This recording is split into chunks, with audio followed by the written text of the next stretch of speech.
Derek Poundstone, the 2009 Arnold Strongman champion, came off a real good year this year. And how's it feeling with your training, Derek? How's that been going?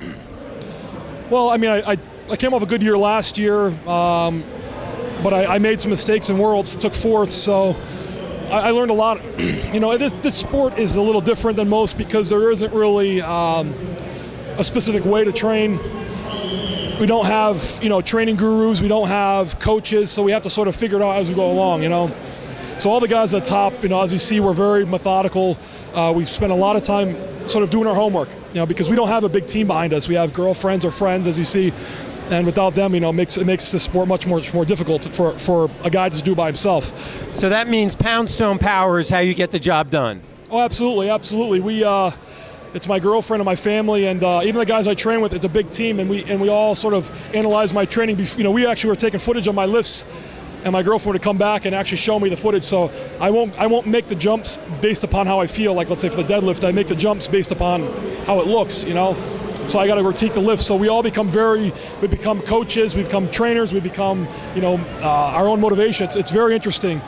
So you know, as the sport grows, you're going to see, you know, bigger guys, you know, you can't, no longer can you compete, just do it by yourself. So now they've changed one of the formats where they're doing a combination of reps and weight when they were doing the deadlifts or the wheel, the Pollins wheel the other day. You know, how does that change the sport? Now it's not just about reps. What happened was they were they modified that Pollins axle. They want it to be truly a maximum effort lift, so basically maximum weight prevails. But the problem was that they couldn't make it heavy enough for us in the short amount of time as they were making changes. The maximum weight, as you guys saw, was 459 pounds, and two guys got it. One guy got it for 2 reps, one guy almost got it for 2 reps.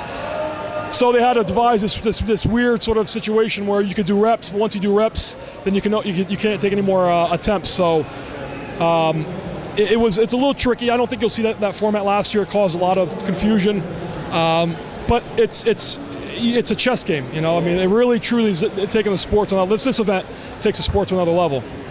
Where do you see the sport going?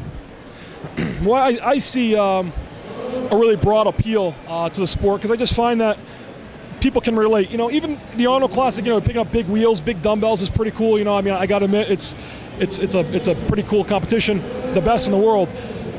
But, you know, the type of strength that we sort of embody is just brute strength. You know, I mean, we use some technique, but with the stuff that we pick up and move is absolutely insane. I mean, when you realize that big dumbbell you see, it's visual. You know, the big stones are visual.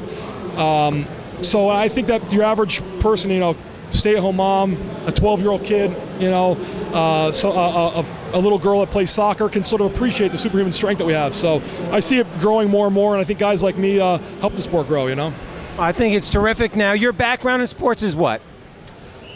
Nothing really. Just I played football for 1 year in middle school, believe it or not, and I've always weight trained. I'm 28 years old. I started working out in the gym when I was 13, so I've spent more than half my life working out. So, but you know, to be at this level in the sport, you have to have some sort of God-given talent. You know, you have to just be born to do a certain amount. Because I got really big joints.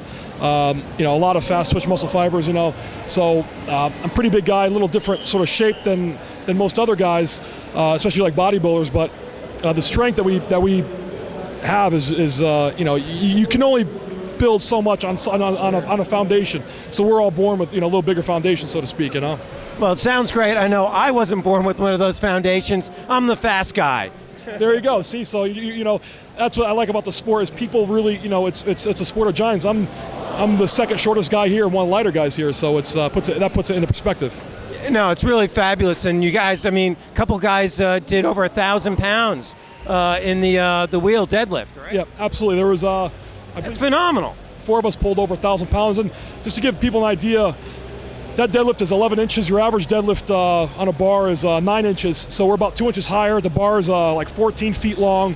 So it's a very odd thing to pull. You stick an average powerlift up there, they'll do pretty decent. Look at Brian Siders. He's a low 900-pound deadlifter, and he pulled mid-9s. Real strong guy, but they have a little bit of a hard time adapting to the very awkward nature of it because it whips, it pulls.